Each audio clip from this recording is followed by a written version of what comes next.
पर यदि आप भक्ति हृदय के व्यक्ति नहीं हैं तो सब याद आएगा, पर यह याद नहीं आएगा कि आपने दादर में कथा सुनी थी।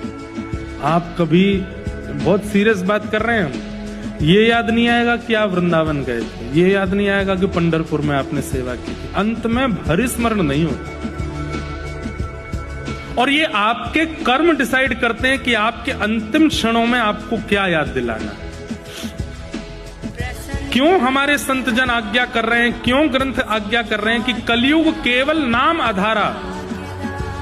कलयुग में ज्ञानी होना बहुत अच्छी बात है, कलयुग में विरक्त होना बहुत अच्छी बात है, पर कलयुग में नाम जापक होना बहुत जरूरी है।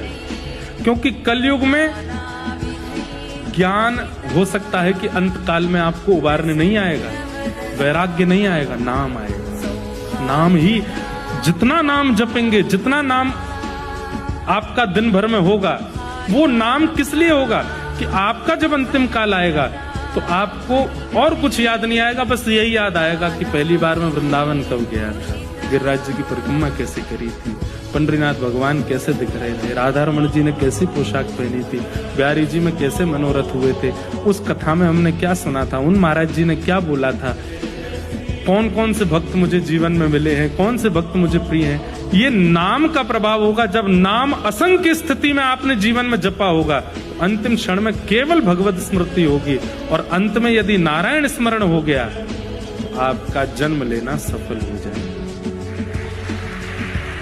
फिर अब पता नहीं बात समझ में कितनों को आई कि नहीं पता नहीं, पर ये बात समझ में आ जाए तो आपका कथा सुनना सफल।